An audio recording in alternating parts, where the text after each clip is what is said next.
Hello, I'm Andy Norman, founder of Antek Automation, and welcome to Quick Tips, the show where I take one real problem facing small businesses and give you something practical to do about it.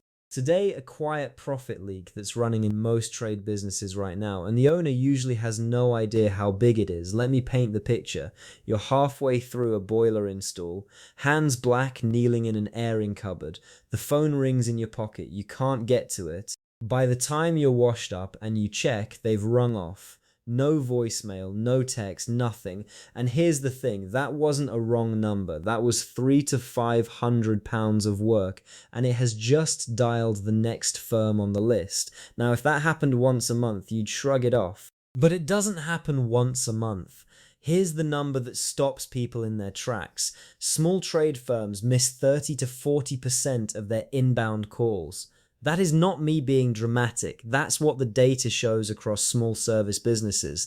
Think about why. You're on the tools from 8 till 5. You're driving between jobs with no signal. You're in a loft, under a floor, up a ladder. Nobody is sitting in an office answering your phone because you are the office. So the calls pile up in the gaps and most of them never ring back. Right, enough doom. What do you actually do about it? 3 things. First, get honest about the size of the problem because you can't fix what you won't measure. For 1 week, keep a tally.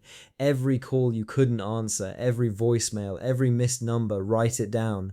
Most people who do this are genuinely shocked. They thought they were missing 2 or 3 a week. It's more like 2 or 3 a day. Once you've seen that number, the rest of this becomes a no-brainer.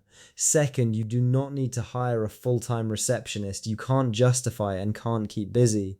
That's the old answer, and for a 1 or 2 person firm it never added up. What you need is something that answers every single call in your business's name the way you'd want it answered, around the clock. Doesn't matter if it's 2 in the afternoon or 10 at night. The phone gets picked up professionally every time.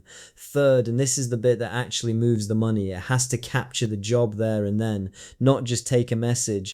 Get the caller's name, the address, what's gone wrong, how urgent it is, and book it straight into your diary while you're still up that ladder. Because here's what most people get wrong about callbacks. A callback an hour later isn't a warm lead anymore. That customer had a problem, they wanted it solved now, and if you didn't pick up, they kept dialing. By the time you ring back, half of them have already booked someone else.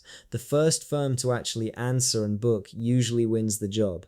The technology to do all this used to be the preserve of big companies with call centers. That genuinely isn't true anymore. It's now affordable for a 2-person firm, and the maths is brutally simple. If it catches 1 job a week you'd otherwise have lost, it's paid for itself several times over. So let's recap. 1. Measure your real missed call rate for a week. No guessing. 2. Cover the hours you physically can't pick up, around the clock if you can. 3. Capture the full job on the first call and book it before the customer calls off. I spent over 30 years in field service before I built these systems, so this isn't theory for me. I've stood in that airing cupboard and heard the phone go. The full write-up, with the numbers, is on the blog. I'm Andy Norman, this has been Antek Automation. Find us at antekautomation.com and I'll see you on the next one.